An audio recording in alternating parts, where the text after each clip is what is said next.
Magandang araw pong muli sa inyo lahat, mga minamahal po namin mga kaibigan. Kami po tuloy-tuloy na nagpupuri sa Diyos at nagpapasalamat sa lahat ng Kanya mga mabubuti mga gawa at mga kahayagan ng kapangyarihan niya na nahayag sa ating programa. At dumarami po mga tao na nagpapatuto kung paano sila ay pinagpapala ng ating mahal na Diyos. Ako pong muli ang inyong lingkod, Pastor Ben Casimiro. At sa pagpapatuloy po ng ating programa dito sa Oras ng Pag-aaral, ay muli natin makakasama sa ating talakayan si Pastor Elioma. Welcome, Pastor. Pastor, salamat na meron tayong panahon na gugugulin sa Oras ng Pag-aaral upang minsan pa'y pangunahan ang ating mga kapatid at mga kaibigang sumusubaybay sa programang ito. Nawa ay maging pagpapala para sa kanila ang leksyong ating tatalakayin at ikaligo ng kanilang pananampalataya samantalang tayo naghihintay sa muling pagbabalik ni Jesus. Ang ating pong pag-aaral sa leksyon ito ay nasa ika-11 na pag-aaral o leksyon at ito'y pinamagatang si Pedro tungkol sa malaking tunggalian. Sa pamamagitan ng leksyong ito ay makita po natin kung paano na kinaharap din ni Pedro ang malaking tunggalian at naranasan din niya kung paano ilang beses siya na bumagsak sa mga bigay na mga gawa ng kaaway. Subalit nakita natin ang pag-asang binibigay ng Panginoon at sa bandang huli, siya rin ay naging isang mananagumpay. Kagaya ni Pedro, tayo man ay magiging mananagumpay. Kagaya niya na dumaan sa mga pagsubok ng buhay, subalit kung tayo po ay lalapit lamang ng taimtim sa ating Panginoon, tayo rin po ay magiging mananagumpay. Pero bago tayo magpatuloy sa ating pag-aaral ng ating leksyon ito ay hilingan natin si Pastor Elioma na pangunahan tayong muli sa ating panalangin. Tayo po ay manalangin. Mahabaging Diyos na nasa mga langit, sa kanakalipas na mga pag-aaral ng inyong salita ay nadama namin ang inyong pagpatnubay at pagbibigay ng kaalaman sa bawat isa sa amin. Sa oras na ito ay aming muling hinihiling ng inyong diwang banal ang magdala ng pangunawa at nawa ang aming pag-aaral ay magdala ng daan upang ang aming mga taga-subaybay ay makilala ka ng lubusan at ang kaligtasan ay kanilang matamo sa kanilang pang-araw-araw na buhay. Salamat po na kayo ang magiging kasama namin at ang Espiritu ang magpapatnubay sa amin sa aming pagtalakay ng inyong salita sa pangalan ni Jesus. Amen. Amen. Maraming salamat, Pastor. Pastor, ang ating pag-aaral dito ay napakagandang halimbawa ng isang larawan ng buhay ng mananampalataya. Na kuminsan tayo ay nakapagmamayabang sapagkat tayo pinagpapala at nagiging malapit sa Panginoon. Sa isang banda naman ay naakay din tayo sa pagmamayabang, kagaya halimbawa ni Pedro, na kadahilanan din na siya bumabagsak. So mapakagandang halimbawa siya ng pagtalakay natin sa malaking tunggalian kung paano mapagkami sa nagtatagumpay ang kaaway, kuminsan naman ay ang Panginoon na siya nagtatagumpay. Pero kapag pinasya talaga natin, tayo ay sa Panginoon, ay siya ang gagawa para tayo maging mananagumpay. Pastor, ano ba ang pagkaunawa ni Pedro tungkol kay Satanas? Naunawaan ba niya itong tinatawag na malaking tunggalian? Pastor, maganda yung katanungan at nais kong ibalik muna yung ating mga taga-subaybay bago ko sagutin ang iyong katanungan doon sa ating susing talata na magiging sentro ng ating pag-aaral na masumpungan sa 1 Pedro Kapitulo 2, ang talata ay 9. 1 Pedro Kapitulo 2, ang talata ay 9. Aking babasahin ganito ang wika. Datapwat kayo isang lahing hirang, isang makaharing pagkasaserdote, bansang banal, bayang pag-aaring sarili ng Diyos, upang inyong ipahayag ang mga karangalan niyaong tumawag sa inyo mula sa kadiliman hanggang sa kanyang kagilagilalas na kaliwanagan. Narito si Pedro ay nagsulat ng kung ano ang iglesia. Doon natin nakuha yung salitang iglesia mula sa original, Pastor. At mapapansin mo rito, tumawag. Kasi yung ay tumawag saan? Mula sa kadiliman, tinawag tayo na pumunta sa kaliwanagan. Napakaganda ng concept na yun eh. Ito yung iglesia na kinalalagyan natin. Pero gumamit pa siya ng dalawang mga description na nais niyang ating sarito ay lahing hinirang at makaharing pagkasasardote. Sa lumang tipan, Pastor, ay very rare na makita mo yung makaharing pagkasasardote kasi iba yung tribo ng pinanggagalingan ng hari, Huda, iba rin yung tribo na pinanggagalingan ng pari at yun ay ang mga Levita. Pero dito, pinagsama niya yung dalawa. At ito yung karanasan ng role ng ating Panginoong Hesus. Yung siya ay galing sa Huda, pero siya naman ay may pagkapari o yung namamagitan sa tao at sa Diyos. So ito yung concept. So yung mga kaanib ng iglesia, yung tinawag, Pastor, ikaw, ako, sino mang tao na tumanggap kay Jesus bilang kanyang personal na tagapagligtas, tinawag yon mula saan? Doon sa pagiging makasalanan. At nang malaman niya yung kaligtasang ipinagkakalob sa pamamagitan ng biyaya, nanampalataya siya, tumugon siya doon sa pagkatawag sa kanya, tinanggap niya si Jesus bilang Panginoon at tagapagligtas, nagiging bahagi siya ng tinatawag na makaharing pagkasaserdote. Yan. So, ibig sabihin, Pastor, dito makita natin, no? Ang iglesia ay salita mula sa kanyang sariling salita, no? Iglesia ang tinawagan. So, saan siya tinawag? Tinawag siya mula sa sanlibutan upang siya maging anak ng Diyos. At siya hindi lang tinawag, kundi hinirang pa. At yun yung binanggit mo na may pagkaharing saserdote. Ibig sabihin ay ang ating pagkatao ay hindi basta-basta. Tama yun. Sa paningin ng Diyos ay tayo ay mga pinili at mga hinirang. Tama yun, Pastor. Kaya nga, yung tao na kukup-kupin, yung inaaring ganap na tinatalakay natin, siya na ay nagiging anak ng Diyos. Ang Diyos ang hari ng mga hari. Kaya nga, tayo bilang anak niya, ay nagkaroon na tayo ng kabahagi na magiging bahagi ng makaharing mga tagasunod niya. At hindi lamang yon, yung priestly, yung pagka-saserdote. Kasi iba yung salitang pari eh. Ang ginagamit dito ay saserdote, yung namamagitan ng tao sa Diyos. Siya yung nagdadala sa tao papalapit sa Diyos. O ang Diyos dinadala niya sa tao. So, nagkakaroon tayo ng bahagi na pagkatapos tayong tawagin, maging bahagi ng kanyang pamilya, ay meron din tayong karapatan na yung ibang mga tao, ilalapit din natin sa Panginoon. Kaya meron tayo nung priestly na responsibility. Yun ang concept na binasabi dito. Lahat ng tinawag ng Panginoon ay meron ding misyon siyang gagampanan. Yun, tama yun. Na ito nga yung gawain na tayo maging kasangkapan ng Panginoon upang sa pamamagitan nating buhay ay yung mga tao ay mailapit sa Diyos. Ngayon, dadako na ako doon sa katanungan mo kanina, Pastor. Ang sabi mo ay, ano kaya ang pangunawa ni Pedro? Kasi si Pedro ang pangunahing tinatalakay natin dito na yung kanyang kaugnayan sa malaking tunggalian, yung paglalaban ng masama at ng mabuti. Now, sa 1 Pedro, Kapitulo 5, siya rin ang sumulat, Pastor. Ito rin yung aklat na pinasimula nating basahin. Ang kapitulo ay 5, ang talata ay 8. Narito ang katugunan ng iyong katanungan, ano ang pangunawa ni Pedro tungkol kay Satanas dito sa malaking tunggalian? Okay, ganito wika, talatang 8. Kayo'y maging mapagpigil, kayo'y maging mapagpuyat.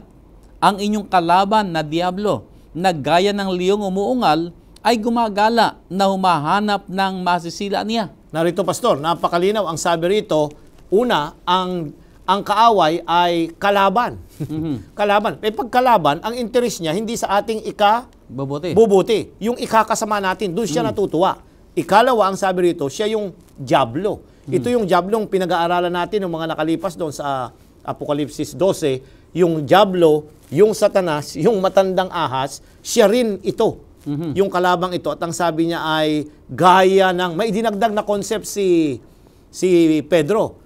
Gaya ng liyong umuungal. Alam mo, Pastor, sa aking pag-aaral, naunawaan ko na, alam mo, itong leon, napakalaking hayop. Siya yung hari doon sa kagubatan. Pero pagka umungal na siya, kahit yung malalaking mga hayop doon, kahit elepante, kahit kung ano pa, giraffe, ay nanginginig sila pagka narinig yung kanyang ungal. Nawawala yung kanilang concentration. Kaya nga, kung sila may tinatahak na landas, naliligaw na sila at madali silang sakmalin nitong hayop na ito. Dahil yung kanilang concentration nasira ang focus dahil siya'y umuungal. Ang ibig sabihin ay nakukuha niya yung kanilang concentration at nasisira yung kanilang pananaw sa buhay. At alam niya, pagka umungal na leon, ay talagang naghahanap yan ng kanyang magiging biktima. Kaya dito natin nakita na talagang natataranta yung mga hayop. Tama yun. At yun ay ginamit na halimbawa ni Pedro upang bigyan ng babala ang mga mananampalataya. Tama yun, na Pastor. meron tayong kalaban. Pastor, dito makita natin na ang isa kong nakita rito ay ginagawang tiyak ni Pedro na merong literal. At totoong kalaban. Kasi kung minsan ay para bagang, walang, yung may mga turo na, walang satanas. Hindi gumagawa ng masama, pero walang satanas. Tayo rin ikalang yan. Pero dito tinitiyak ni Pedro, na sa dakilang tunggaliang ito, o sa malaking tunggalian, meron tayong dapat na harapin ang kaaway. Tama yun. At ang pag-utos sa atin ay tayo maging mapagpigil at maging mga puyat. Ibig sabihin ay, hindi tayo pwede mag-relax lang. Na ang kilos natin ay maunawaan natin na mayroong kalaban na baka tayo ay madaig o baka tayo ay kanyang madali sa termino natin ngayon. Kaya nga, Pastor, ang talatang ito ay napakaganda na babala. Ito'y nagdadala ng babala at the same time, ibinubuksan niya yung pananaw natin na ang dyablo ay maraming ginagawang pagkilos. Gumagala sa rito. Hindi siya nananatili sa isang lugar. Siya ay nasa lahat din ng dako at pinupuntahan niya tayo. Hindi tayo ang pupunta sa kanya. Kundi siya yung lumalapit. Kasama din natin sa bawat karanasan, naroon din. Minamanmanan tayo. Kagaya ng leon na ginagawa niya. Pag kasi merong gustong lapain, ay talagang minamasdan niya. Siya ay yumuyuko, hindi nakikita, nasa ilalim ng mga damuhan. Pero maya-maya, bigla na lang sasakmalin yung kanyang biktima. Pastor, pero nabanggit mo kanina, no? Siya'y naririnig lamang at naghahanap na masisila. Pero kuminsan din ay ang tao din ang naghahanap ng manunokso. Na nananahimik na ang kaaway, tutuksuin pa na siya tuksuin. Ay inilalagay natin ang sarili natin sa kalagayang pwede tayo maging biktima. Kaya nga halimbawa ay sa ating mga ipinapayo natin sa ating mga kabataan, huwag silang pupunta sa lugar na maaari silang matukso. Tama yun, ay Pastor. alam mo nang dyan ay may mga tukso, ay dyan ka pa para bagang curious lang po na malaman ko kung ano nagaganap. Ay baka malaya na lamang natin ay nadaig na tayo. Wala na. Nasilo na tayo. Nasilo na tayo ng kaaway. Oo. At yun ay kinakailangan natin bantayan. Pastor, sa ating pag-aaral ay anong talinhaga ba ang ginamit ni Pedro upang mailahad niya ang tinatawag nating malaking tunggalian? Balikan natin dun sa susing talata natin, Pastor. Kapitulo 2, ang talata ay 9. Uulitin nating basahin at ating titingnan yung iyong katanungan. Okay, uwi ka rito. Datapwat kayo'y isang lahing hirang, isang makaharing pagkasaserdote, bansang banal, bayang pag-aaring sarili ng Diyos, upang ipahayag ang mga karangalan niyaong tumawag sa inyo mula sa kadiliman hanggang sa kanyang kagilagilalas na kaliwanagan. Dalawa yung metaphor na ginamit dito, Pastor. Kadiliman at kaliwanagan. So pag sinabi mong kadiliman, anong side ng controversy yun? Di sa kaaway. Sa kaaway. Pag kaliwanagan, ay di sa Diyos. Side ng Diyos. Ang iglesia, saang side? Nasa Diyos sa panig ng Diyos. So yung mga tinawag dapat nasa panig ng Diyos. Kaya nga kung minsan ay may talata rito, Pastor, gusto kong basahin yung talata nyo. Efesos 5 talatang 8, Pastor. Biglang pumasok sa aking kaisipan ito 5 ang talata ay 8. Sapagkat noong panahon kayo'y kadiliman, datapwat ngayon kayo'y kaliwanagan sa Panginoon. Magsilakad kayong gaya ng mga anak ng kaliwanagan. Ay, napakaganda Alam niyo, iba yung concept ni Pablo rito. Bagamat iniuugnay natin ito kay Pedro. kay Pablo, ang sinasabi niya, kayo'y kadiliman. Hindi niya sinabing kayo'y nasa kadiliman. Ang ibig sabihin, tayo yung nagiging bahagi ng kadiliman. Yung ating pagiging makasalanan, yung ating pagiging suwail, yung ating mapagmataas, yung nakasentro lagi sa ating sarili, yun ang nagko-contribute sa kadiliman ng ating daigdig na ginagalawan. Pero, pag tayo na may nahikayat at tumugon sa Panginoon, tayo din ang nagko-contribute doon sa kaliwanagan. Kaya tayo din yung tinatawag na ilaw ng sanlibutan. Di ba? Sabi ng ating Panginoong Yesus. So yung concept ni Pedro ay hindi nalalayo dito sa concept ni Pablo. So tayo ay nasa dati kadiliman. Ngayon tinawag na tayo sa kaliwanagan. Dapat lalo nating ilaganap yung kaliwanagan sa mga aral, sa pamumuhay, at sa pakikasalamuha sa mga taong nasa ating paligid. Pastor, siguro ay makita natin halimbawa rito yung mga bituin, o kaya sabihin natin yung buwan. Yung buwan ay kapag yan ay nadarang sa araw, ay tumatanggap siya ng liwanag.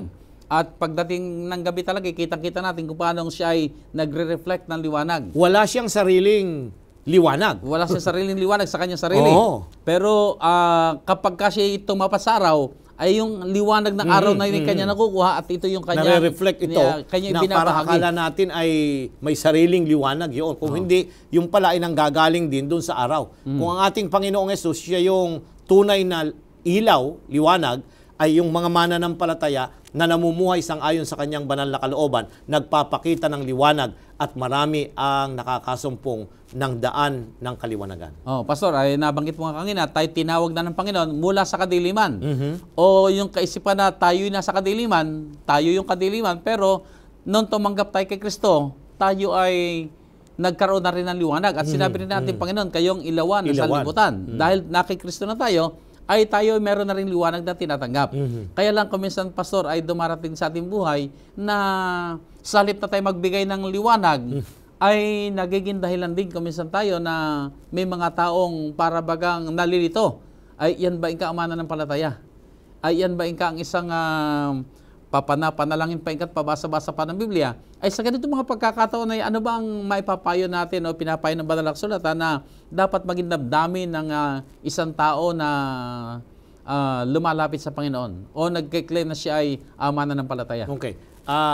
Maganda, Pastor, na huwag nating kalilimutan na tayo ay dapat may relasyon sa Panginoon. Yun yung connection na meron tayong liwanag eh.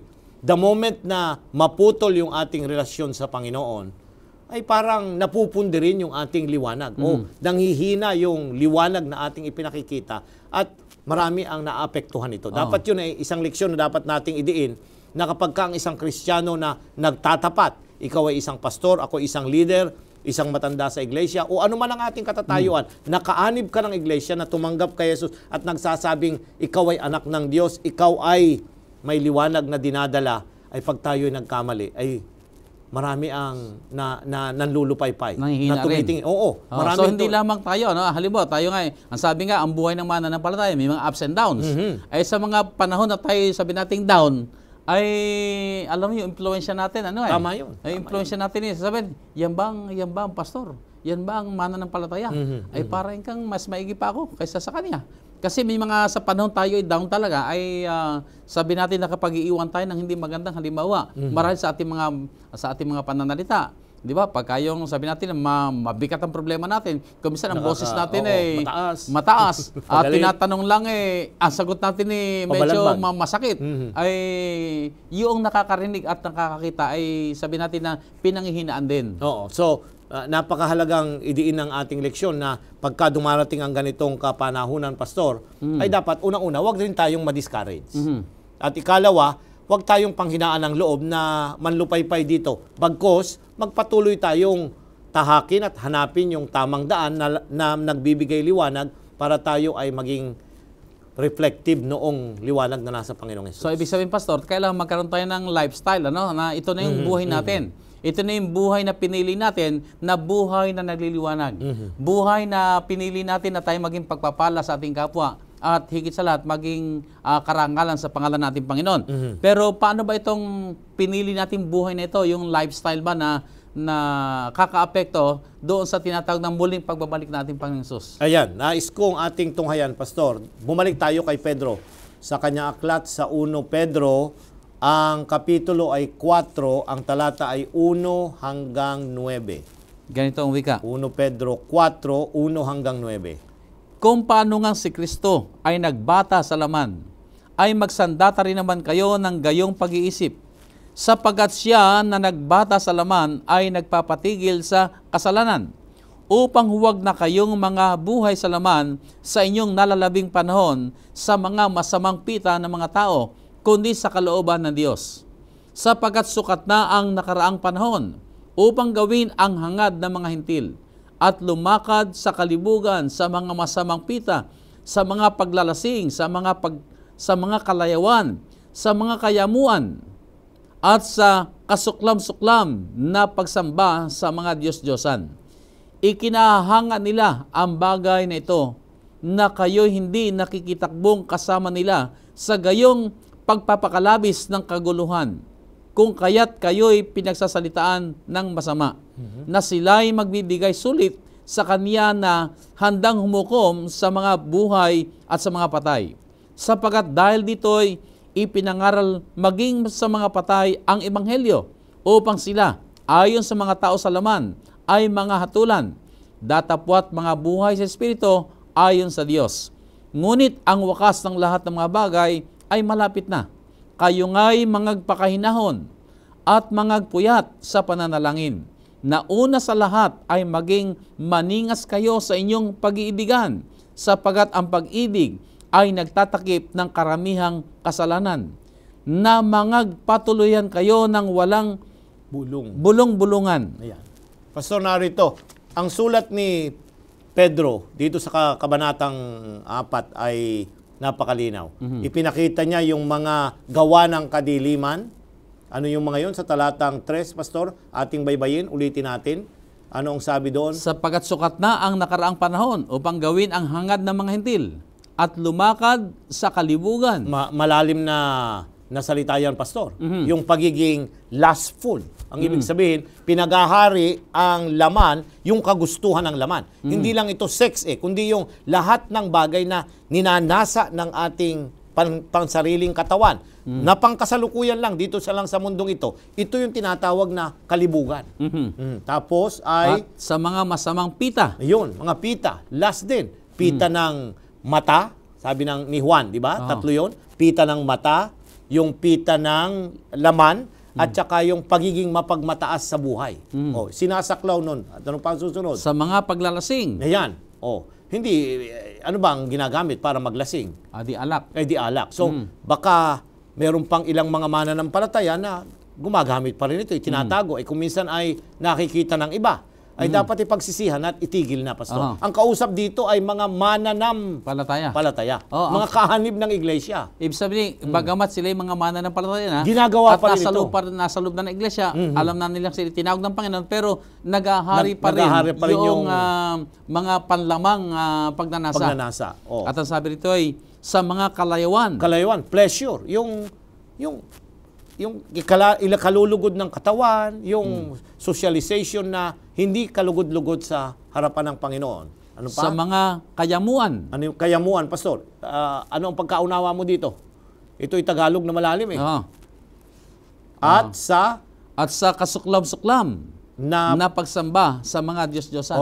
So, hindi lamang yung Diyos-Diyosan na ginawa ng bato o hayop, kundi anumang bagay na pinapanguna natin bago ang Panginoon ay magiging pagsamba sa Diyos-Diyosan. So, ito yung mga dapat natatanggal sa ating mga buhay. Papalitan ng Ang sabi doon ay, kung pupunta tayo sa talatang 8, Pastor, napakaganda nung idiniin niyang muli doon. Nauna sa lahat ay maging maningas kayo sa inyong pag-iibigan.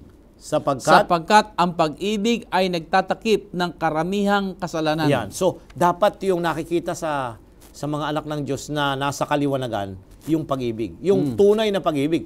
Ito yung pag-ibig na agape. Hindi ito yung pag-ibig na erotic o yung filial lang, kundi ito yung tinagamit ng Biblia na yung pag-ibig ng Diyos na pwede kang magsakripisyo dahil mahal mo ang Panginoon. Pastor, siguro unawain natin yung binabanggit dito na para bagang nagtatakipan, para bagang accomplice na ako doon o ako'y bahagi na sa ginawa mong krimen sapagkat pinagtatakpan kita. Hindi ganun ibig sabihin. Kundi ang ibig sabihin dito ay hindi mo ihahayag sa kahihiyan yung ating kapatid na alam mo naman siya ay nagkasala na, alam naman ng lahat na siya na ay yung para bang ipapahiya pa.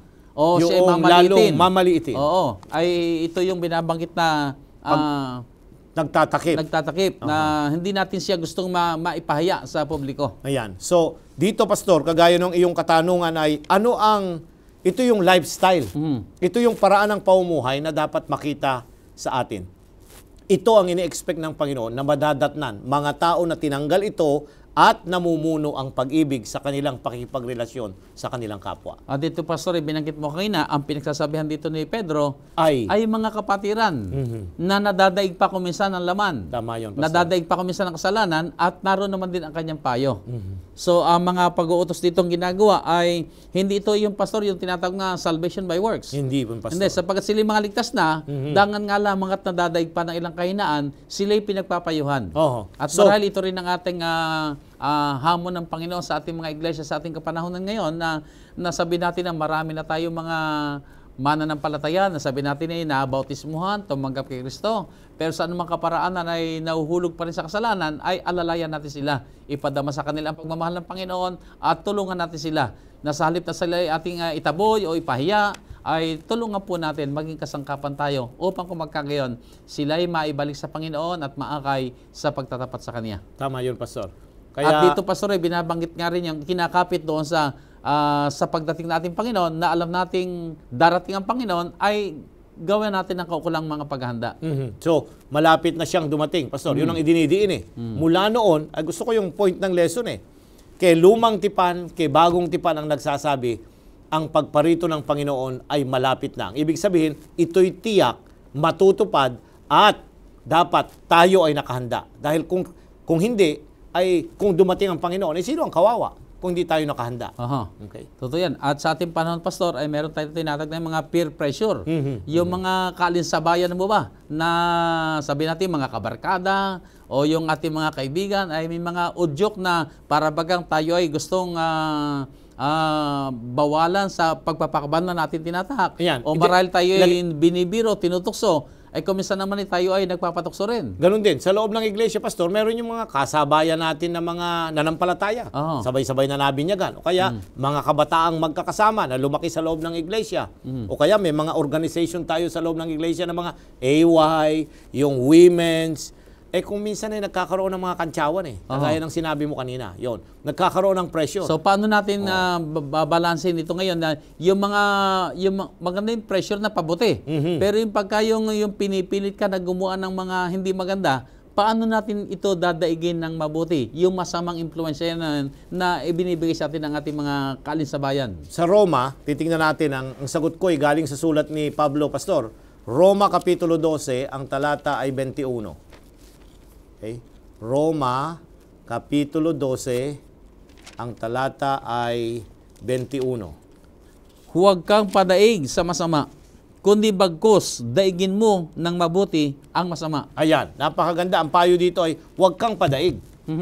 So, huwag tayong magpapatalo. Huwag tayong kakagat doon sa pressure na ibinibigay. O, pag kayo sasabihin, sige, wala kang trabaho. Ay gusto mo, tinutulungan kanila na makapasok ng trabaho. Pero alam mo na ikaw ay mananampalataya, ikaw ay lalampas dun sa araw ng pangingilin. Magre-report ka ng araw ng Sabat. Ay wag kang kakagat doon dahil nangangailangan ka eh. Bakit? Sila din, ginagawa din ganun eh. Wala namang nangyayari. So, wag tayo magpa-pressure sa ganoon. Kasi pagka ganun ang ating sinundan, yung katotohanan, hindi nakikita sa ating mga buhay. Bagamat sinasabi natin ay paminsan-minsan lang naman yan eh. Kagaya nung mag-i-exam ang mga anak natin sa araw ng Sabat. O anong gagawin? No, marami kaming ganyan na pinapayuhan namin yung mga estudyante. Mga anak pa ng mga mananampalataya, pero sabi nila, kagaya nitong taong ito, nakaschedule ang nursing na mag-i-exam ay may tapat ng Sabado. Sabi, nung sinervey namin, ang sabi ng mga karamihan ay, mag-i-exam na po kami, hindi na kami makakapaghintay ng walang Sabado. Ay parang mahirap yan. Ano ang naituro at ano ang aral na kanilang ikinamuhay? Wala yatang naging pagbabago sa kanilang buhay. Dito nagaganap yung sabi nga na higit nilang pinapahalagahan yung salita kasi ng tao kaysa doon sa salita ng Diyos. Ang sabi ng Panginoon ay ingatan mo ang Sabat, pero sabi ng tao, hindi, okay lang papatawarin. Kinakantsawan kasi ako ng mga kaibigan ko na sila magtatapos na, ako hindi pa makakasama, kaya sasabay na lang ako. So, kuminsan mas pinapahalagahan nila yung sasabihin ng kabarkadahan, yung sasabihin ng ibang tao, kaysa doon sasabihin ng Diyos. At dito tayo nagkakaroon ng problema kuminsan. At ito'y napakalaking hamon sa ating mga kaibigan, sa ating mga taga-subaybay, na yung ating tinatawag na values ba? Saan ba ang ating higit na pinapahalagahan? Higit ba natin pinapahalagahan ang salita ng Diyos? O ang mga pagkantsaw? O ang mga hamong ibinibigay sa atin ng ating mga kabarkadahan o ng ating mga kaibigan? Sana mga kaibigan ay piliin natin palagi at pahalagahan natin palagi ang salita ng Diyos. Higit pa sa kanginumang mga salita na dumarating sa atin. Tama. So tayo naman, Pastor, tinutukso lang ng kaaway, pero tayo pa rin ang magpapasya. Tayo ba'y magpapatukso o tayo maninindigan? Pag tayo nanindigan, Pastor, ang resulta nito, madadaig ng mabuti ang masama. So hindi dapat yung reverse eh. Pero karamihan at kung minsan nakikita natin na talagang yun ang nangyayari. Yung masama, tinatalo yung mabuti. Pero hindi dapat yun, ang Diyos ay nalulungkot pagka ganun ang nangyayari. So dito makita natin, Pastor, na napakahalaga na tayo bilang mga tumanggap ng liwanag, tumanggap ng katotohanan, isa kabuhayan ng kaliwanag nito, isa kabuhayan ng katotohanan upang kung magkagayon ay maipahayag natin ang pagkampi natin sa tunggali ang nagaganap na tayo na sa panig ng ating Panginoon. Ang problema kasi, Pastor, dalawa eh. Una, yung compromise. At saka yung ikalawa, yung consistency. So yung compromise, madali tayong umayon dahil ito'y ginagawa ng iba, ay pwede na rin natin gawin. At ikalawa, yung hindi consistent yung ating pamumuhay ng pagsunod. Kasi sabi niya, bakit si ganun? Bakit si ganyan? O tinuturo din. Wag yun ang ating tingnan. Tingnan natin ang Panginoon na siyang liwanag sa daan ng katwiran. Ito nga kasi kumisa ng kaya tama, Pastor, yung sabi na pagka gusto mo talagang magkakasala ka kasi marami ka nakikita. At sila ang ginagawa mong dahilan para ikaw ay gumawa na rin noon. Pero kung papasyahan din naman natin na, hindi, merong mga nanindigan, maninindigan din ako. So tayo pa rin ang gagawa ng pagpili, ng tamang pagpipili. At ang pangako naman ng Panginoon, kung tayo ay pipili ng ayon sa kanyang banal na kalooban, sapat ang kanyang kapangyarihan para tayo magtagumpay. Sapagkat nariyan ang banal na Espiritu na tutulong sa atin na tayo magtagumpay. Pero kung papasyahan natin umayo na lamang sa sanlibutan, ay dito nagkakaroon ng problema ang bayan ng Diyos. Na panukala ng Panginoon, Pastor, ay tayo'y maging kakaiba sa sanlibutan. Pero ang problema ay marami tayong mga kabataan ngayon ang gusto nila ay kagaya ng sanlibutan. Naroon yung pag-ayon sa sanlibutan. So sa mga bagay na wala namang sinasakripisyo ang prinsipyo, ay okay lang marahil na makibagay tayo. Pero sa mga bagay na meron tayong lalabaging prinsipyo, ay piliin natin ang maging iba. At piliin natin higit sa lahat, tayo ay makilala na mga anak ng Diyos at masunurin sa kanyang mga kautusan. Tama yun, Pastor. So ipagpatuloy natin, Pastor, ang ating pag-aaral ay bakit ang propesiya ay mahalaga sa pagiging tagasunod ng ating Panginoon Jesus? Ayan, Pastor, babalikan ko si Pedro. Alam mo si Pedro, Pastor, ay kagaya ng iyong panimulang mga pananalita kanina, nakaranas ng maraming mga pagkasiphayo, pagsubok, at pagkatalo dito sa malaking tunggalian. Siguro baybayin natin ang ilang mga halimbawa. Unang-una, noong sila ay naroon sa laot ng dagat ng Galilea, di ba? Ay inimbitahan siya ng ating Panginoon nung makita nilang naglalakad ang Panginoon sa tubig. Akala nila multo pero hindi pala. Ay inimbitahan siyang lumakad. Nagtiwala siya dahil may pananampalataya siya kay Jesus. Nakalakad siya sa tubig. Pero nung siya'y lumingon, at sabi niya siguro, wala naman tayong mababasa na, tingnan niyo ako. At marahil ay yung kanyang gesture na, tita niyo, kaya kong lumakad. Nagsimula siyang lumubog. Kaya dito Pastor, nakita siya ng unay nandoon yung pananampalatayang nagtitiwala sa Diyos. Pero nung magbaling na siya ng pagtitiwala sa kanyang nagagawa, ay doon siya lumubog. At yung paglabog niya yun, isang malaking kahihiyan yun. Dahil doon nahayag yung kanyang kawalan ng pananampalataya. Isang bagay na nais kong pansinin, Pastor, ay yung tagpo na mabigat na salitang binitawan ng ating Panginoong Jesus. Nung tawagin niya na sabi niya ay, get thee behind me. Satanas, sabi niya doon, di ba? Ay mapapansin natin na si Pedro, alam niya yung mga hula eh. Yung hula na kinakailangang mamuhay siya, magkatawang tao, at siya ay mangaral at magpagaling at pagkatapos noon siya ay huhulihin at siya ay mamamatay. Pero anong payo niya sa Panginoong Hesus nung sabi niya, ako'y pupunta sa Jerusalem at dapat matupad ang hula? Anong sabi niya? Ay wag pas, Panginoon. Hindi pwede yan. Huwag kang pupunta doon. Kaya nga nakapagsalita ang ating Panginoon ng ganon na umalis ka sa aking harapan. Satanas ang ginadress doon sapagkat si Pablo, bagamat alam niya, si Pedro, ay alam niya yung mga hula, pero nawalan siya ng pagtitiwala doon sa sure na salita na dapat matupad sa buhay ng Panginoon. Ibig sabihin ay, bagamat maalam na siya sa banal na kasulatan, pero umiiral yung kanyang mga personal na panukal at kagustuhan na huwag yan, Panginoon. May mas magandang paraan.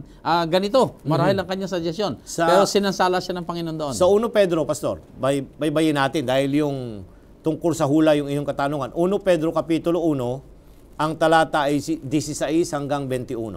Kapitulo 1, ang talata ay 16 hanggang 21. Sa aklat ng ikalawang Pedro. 1, talatang 16 hanggang 21.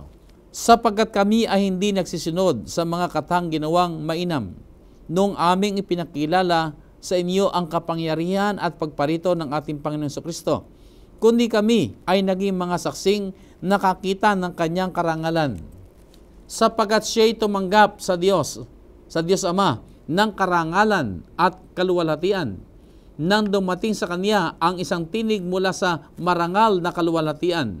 Ito ang sinisinta kong anak, na siya kong kinalulugdan. At ang tinig na ito ay aming narinig at nanggaling sa langit, nang kami ay kasama niya sa banal na bundok. At kami ay mayroong lalong panatag na salita ng hula, na mabuti ang inyong ginagawa kung ito'y inyong sinusundan, na gaya ng isang ilawang lumiliwanag sa isang dakong madilim hanggang sa pagbubukang liwayway, at ang tala sa umaga ay sumilang sa inyong mga puso. Na maalaman mo na ito, na alinmang hula ng kasulatan ay hindi nagbuhat sa sariling pagpapaliwanag, sapagkat hindi sa kalooban ng tao dumating ang hula kailanman, kundi ang mga tao ay nagsalita buhat sa Diyos na nangaudyukan ng Espiritu Santo. Narito, Pastor, si Pedro, sa kanyang sulat na ito, pinaalala niya yung karanasan doon sa bundok ng pagbabago. Nung sila ay tatlo silang dinala ni Jesus, si Santiago at si Juan. At tatandaan mo, Pastor, at nagbago ang ating Panginoong Jesus. At pagkatapos nagpakita si Moses at saka si Elias. Doon nakita nila yung katuparan ng ilang mga hula sa lumang tipan, yung pagdating ng ikalawang pagdating. Ipinakita na ng Panginoon May dalawang klase ng tao ang dalat na ng ating Panginoong Hesus. Yung namatay at yung hindi na mamamatay. Kay Moses at saka si Elias ang nagre-represent sa kanila. Ipinakikita rito ni Pedro na yung sulat, yung hula at ng mga isinulat ng mga propeta ay dapat matupad, sapagkat ito ang nagbibigay ng daan ng katwiran para ating maunawaan at dumating yung mga sulat na ito hindi sa pamagitan ng kalooban ng tao, kundi nagsalita ang mga ito na galing sa Diyos na pinatnubayan ng banal na Espiritu. So napakalaga na naunawaan din natin ang tungkol sa propesiya. Pero dito, Pastor, ay mayroong binabanggit kasi na alam ni Pedro ang propesiya. Alam na niya ang salita ng Panginoon. Tama yun. Sila'y maalam tungkol sa mga hula, tungkol sa pagdating ng Mesiyas, tungkol sa magiging buhay ng Mesiyas. Pero dito'y lumabas pa rin yung sabihin natin na mga kakaibang mga pag-uugali ni Pedro, na bagamat alam natin ang Mesiyas ay ganito ang magiging buhay, pero nilalabanan din niya ang mga propesiya. So, paano tayo maiingatan sa ganitong mga karanasan na tayo na nakakalam na ng katotohanan, pero parang kuminsan ay tayo yung ating buhay ay taliwas doon sa mga katotohanan ng ating pinaniniwalaan. Ayan. Ang unang-una, Pastor, ay dapat magtiwala tayo na ang salita ng Diyos ay tunay at dapat pagkatiwalaan.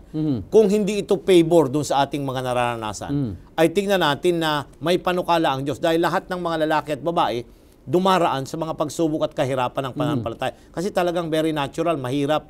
Pag nanampalataya tayo, gusto natin din na smooth yung sailing ng ating karanasan. Pero talagang dumarating Kagaya pag nanampalataya ka, pinag-uusig ka sa tahanan. Alam natin yung mga ganyang mga kwento. Kung minsan, tinatanggal sa trabaho.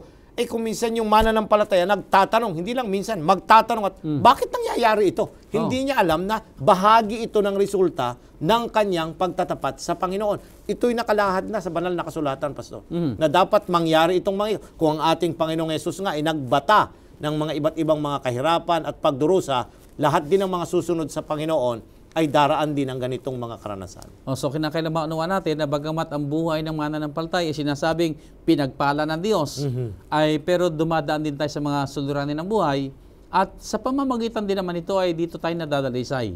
Sa pamamagitan ng mga, kumisan may mga panalangin tayo na, Panginoon, ay pahabain mo pa ang buhay. Pero salip na humaba ang buhay ay namatay pa. Panginoon, pagalingin mo. Pero salip na gumaling ay lumubha pa. May mga kuminsan may mga karanasan tayo na sabi mo nga kanina ay nagtatapat naman. Sabi natin na nagbibigay ng ikapo, nagtumutulong sa mga mahirap, pinagmamalasakit ang gawain ng Panginoon. Pero dumaraan sa mga mahirap na karanasan.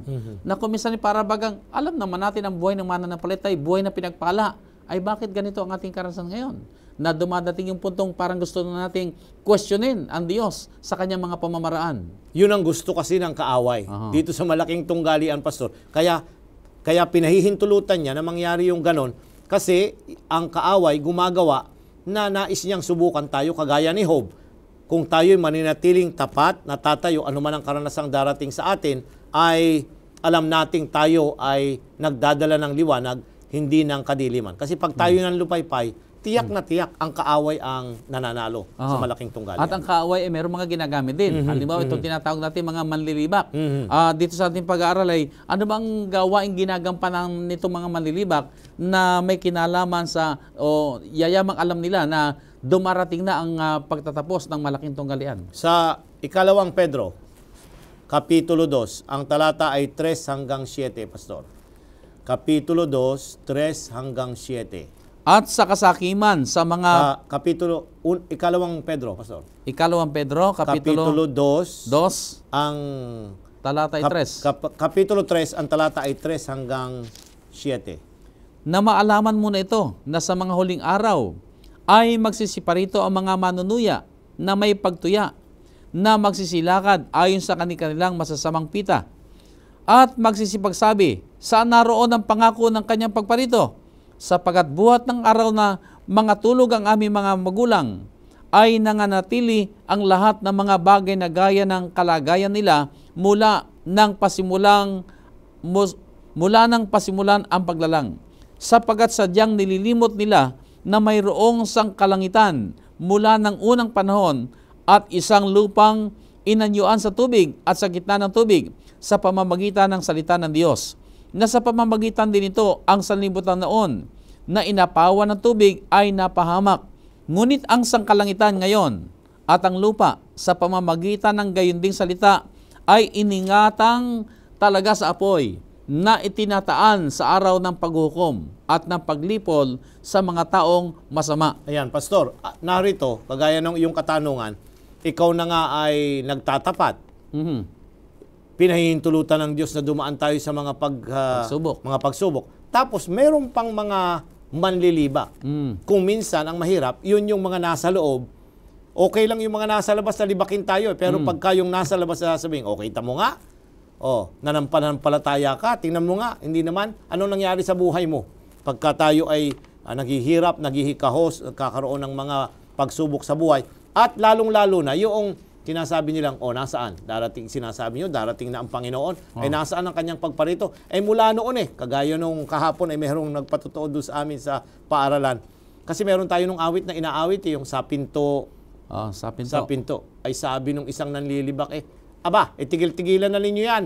Nung panahon pa lang inyong mga magulang, mga lolo-lolo nyo, sinasabi na yung nasa pinto. Nasa pinto na. Ano na nangyayari? Bakit hindi na dumarating? Hindi pa nakalabas ng pinto? Parang nakakaloko Pero ang ibig sabihin nun, malapit na. At hindi dapat tayo na magpahinuhod na tayo ay sirain yung ating pagtitiwala na ang Kristong nangakong siya'y muling babalik. Tuto pa rin niya. Kaya yung expression nasa pinto na, hindi ibig sabihin naman nag-i-stationary siya doon. Kundi may mga bagay na dapat matupad bago siya pumarito dahil gusto niya na mas marami ang maligtas. Pastor, dito sa ating leksyon ay binabanggitin na itong mga manlilibak na ito o itong mga manunuya na ito ay sila rin ang mga fulfillment ng mga ng propesya ng mga hula na talagang malapit nang dumating ang Panginoon sapagkat narito na nga itong mga ang ginawa na lamang nila ay gumawa ng panlilibak. So sa itong mga karanasan ay ano ba yung mga bagay na hindi matanggap itong mga manlilibak na ito? Narito, Pastor, na hindi nila maunawaan na ang Diyos ay merong pakialam sa kanilang mga pagpili. Ayan. So, pag namili sila, ang ibig sabihin ng scoffer ay desisyon niya yan o hindi pwedeng babago. Ang ibig sabihin, yung tao ay hindi niya kinukonsider na merong Diyos, merong lumalang, at ang mundo ay magwawakas. Hindi. Sasabihin niya ay gusto kong magpakaligaya, magpapakaligaya siya. Gusto kong gumawa ng ganito, kumuha ng maraming asawa, at kung ano-ano pang mga bagay. Desisyon niya yun personally. Hindi niya kinukonsider na yung kanyang pagpili maaapektuhan yung kanyang destiny. Ibig sabihin mapapahamak ka kasi talagang pinili mo kasi mapahamak. Na wala bang para bang sabihin natin may Diyos, ayaw nilang tanggapin may Diyos talaga. Ito'y ginawa ko Kaya ka nakinabang na mabuti sa akin kasi ginawa kita na mabuti. Tama Hindi yun. dahil may Diyos. Hindi Kundi nila- ako ang gumawa Yan. niyan. Hindi nila nakikita na ang Diyos ang nagpapala. Ang Diyos ang gumagawa ng paraan para lumawig pa ang kanilang buhay. Hindi eh. Pag sila'y nasalba sa isang malaking aksidente, swerte. Aha. Hindi kagustuhan o kalooban ng Diyos ang nangyari. Pastor, merong kwento yan. Yan yung tungkol sa isang tao na nananalangin. Ang sabi niya, Panginoon, bigyan mo ko ng pagkain. Ay nadinig siya ng manlilibak. Ay naawa naman yung manlilibak na nadinig niya humihingi ng pagkain. Ay di binato niya ng tinapay. Ay napadilat yung nananalangin. At sabi niya, salamat po Panginoon, binigyan mo kagad ako ng tinapay. Ay di numadinig din ng manlilibak. Sabi niya, hoy, hindi Diyos ang nagbigay niya sa'yo. Ako ang nagbigay niya sa'yo. Abay, nagnalangin uli yung binigyan ng tinapay. Sabi niya, Panginoon, salamat po kahit po manlilibak ay ginagamit ninyo.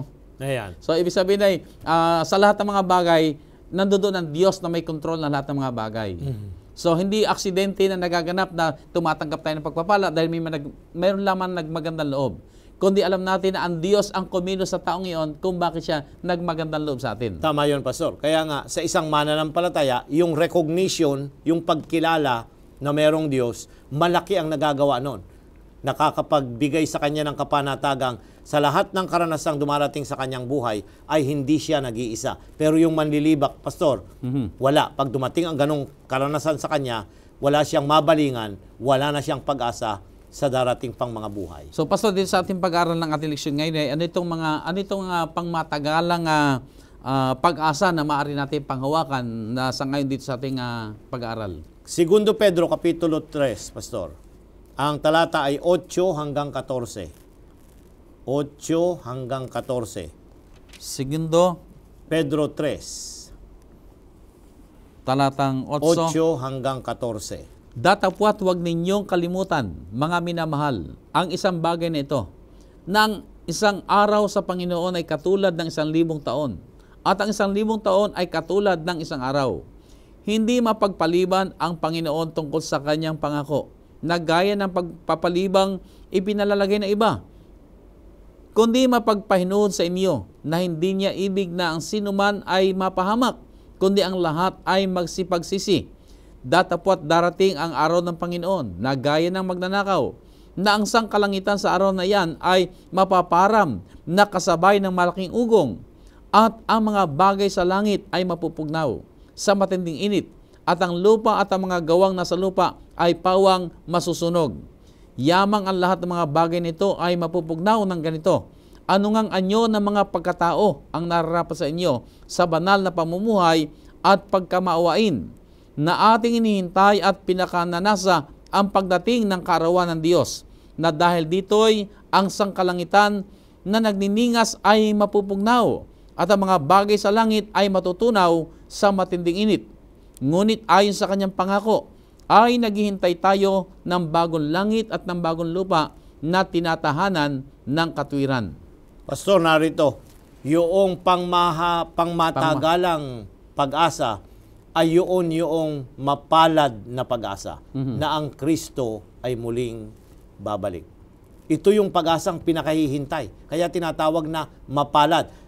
Mamaring matagal. Yung iba sa atin ay nangamatay na, pero para sa Panginoon, ang sabi, kaya ginamit ni Pedro ito yung 1,000 taon ay pwedeng isang araw lang, at yung isang araw pwedeng 1,000 taon. Ang ibig sabihin, pwedeng mapadali, pwedeng matagal, dahil ang Diyos may panukala na karamihan ng mga tao dapat nakahanda kung siya muling magbalik. So, Pastor, hindi tinutukoy dito ng ating Panginoon na ang isang araw ay mayroong kahulugan na isang taon. 1,000 taon. 1,000 taon. Hindi. Ah. Pinasasabi, ang pinalalabas lamang dito, kung ang Panginoon ang iyong tatanungin, pwede niyang paikliin o pwede ring mapahaba dahil mas gusto niya na mas marami ang maligtas kung siya'y dumating. So, ang pagka-delay ng pagdating nating Panginoon ay hindi sapagkat hindi niya kayang tuparin ang kanyang pangako, kundi siya'y mapagpahinuhod at ayon niya na marami mapahamak, kundi ang mas marami ay mailigtas. So, kung bakit hindi pa dumadating ang Panginoon, ay maunawa natin ngayon ang kaisipan ng Panginoon, hangad niya na mas marami pa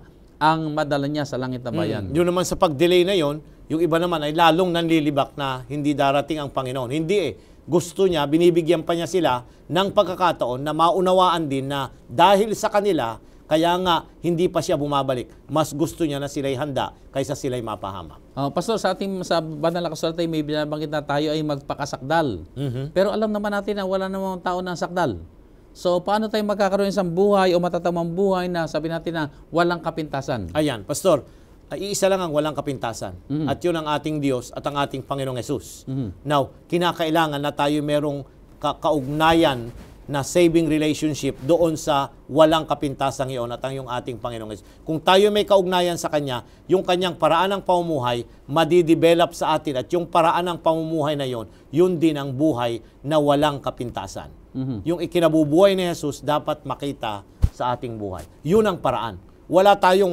Hindi natin kayang mamuhay na independente sa Kanya na walang epekto yung pamumuhay niya sa atin. Hindi Yung buhay ni Kristo nung siya'y narito sa lupa at yung kanyang mga aral, yun yung babago sa tao upang ang taong iyon ay patuloy na magkaroon ng pag-asa sa ating Panginoong Hesus. So, Pastor, ano ba itong buhay o ano ba ang sangkap nitong buhay na sabi natin na tayo ay nagtatagumpay at pinapatubayan ng ating banal na kalooban ng ating Diyos? Ayan, ang mga sangkap ay napansin natin, Pastor, ay unang-una, kinakailangan tayong nasa liwanag.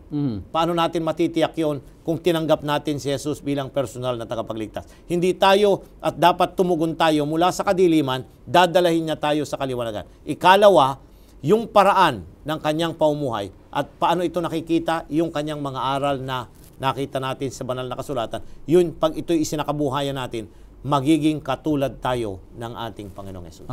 So, Pastor, maaari ba sabihin natin na ang isang tao ngayon na tumanggap kay Jesus ay tinawag na rin siya ng Panginoon na ilaw ng sanlibutan? Opo. Pero hindi pa nagliliwanag. Tama yun, Pastor. Kinakailangan siyang mamuhay sa araw-araw. Kagaya nga, ginamit yung salitang isa kang sanggol. Isa ka pang baby.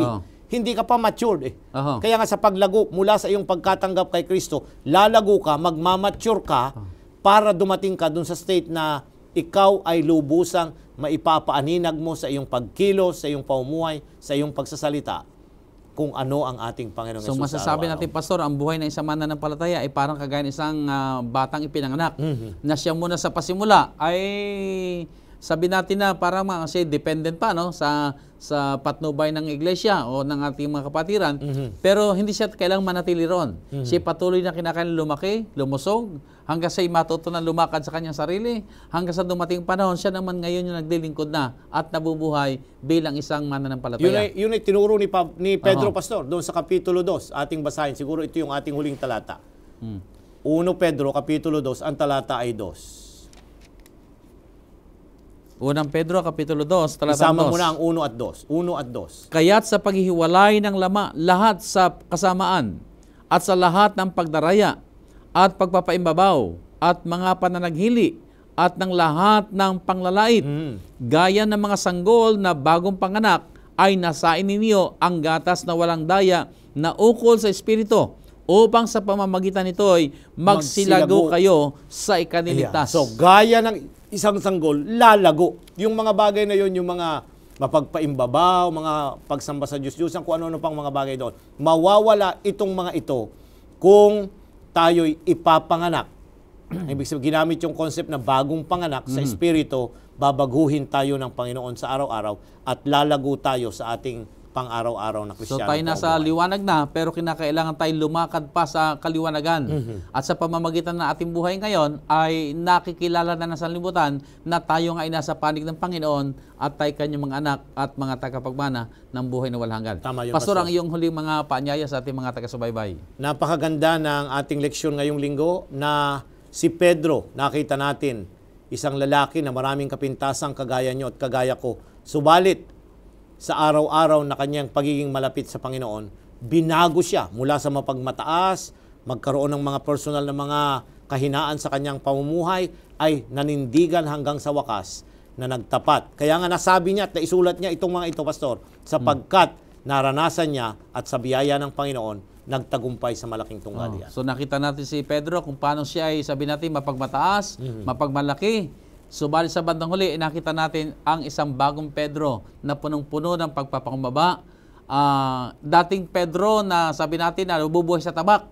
Subalit sa bandang huli, nabubuhay sa salita ng ating Panginoon. Amen. Isang Pedro na dati ay mapagmayabang, mapagmataas, mapagmalaki. Subalit sa bandang huli, isang bagong Pedro na ang kanyang buhay inialay niya sa Panginoon at hindi tumitiwala sa anumang kanyang kakayahang magagawa, kundi tumitiwala lamang sa biyaya at kapangyarihan ng ating Panginoon. At dito nakita natin, bagamat si Pedro, tunay natin at alam natin nating lahat, si Pedro yung daig ng kaaway, si Pedro yung nakahayagan ng mga kahinaan, pero sa biyaya ng Panginoon, si Pedro po ay naging isang mananagumpay. Kagaya ninyo at kagaya ko, tayo man po lahat mga kaibigan, mga taga-subaybay ay may kanya-kanya pa rin mga pakikipagbaka, may kanya-kanyang mga pakikipagpunyagi. Kuminsan nagtatagumpay, kuminsan na may nabibigo. Subalit magpatuloy lamang po tayo na lumakad sa liwanag ng Panginoon. Ang Diyos ang siya magpapala sa atin at kung paanong si Pedro ay nag-iisang magiting na lalaki ng Panginoon. Tayo man lahat ay magiging makapangyarihang kasangkapan ng Panginoon na kanyang gagamitin sa kanyang nagtatapos na gawain. Maraming salamat po sa inyong ginawang pagsubaybay di sa ating programa at sa pagtatapos po, tayo po'y dumako na sa ating pananalangin. Dakila at banal namin Diyos na nasa langit, minsan pa po'y nasaksihan namin ang malaking tunggalian na nagaganap sa buhay ng tao. Lalo tigit sa karansan ni Pedro kung paanong kanyang nakita ang mga pagsubok na dumaan sa kanyang buhay na siya'y nabigo. Subalit patuloy kayo nagbigay ng pag-asa at nagbigay ng kapangyarihan upang si Pedro ay maging isang mananagumpay. Kami man, Panginoon, ay naghahangad na maging kagaya ni Pedro, na magiting na lalaking inyong ginamit sa inyong nagtatapos na gawain. Kung paano siya inyong binago sa inyong biyaya at kapangyarihan, gayon niyo rin po kami baguhin. Bagamat nakakahayagan kami ngayon ng mga kahinaan, gayunman kami patuloy na umaasa at tumitiwala sa inyo. Kayo ang magbibigay sa amin ng kalakasan at ng pagtatagumpay, at kayo ang magbibigay sa amin ng karapatan.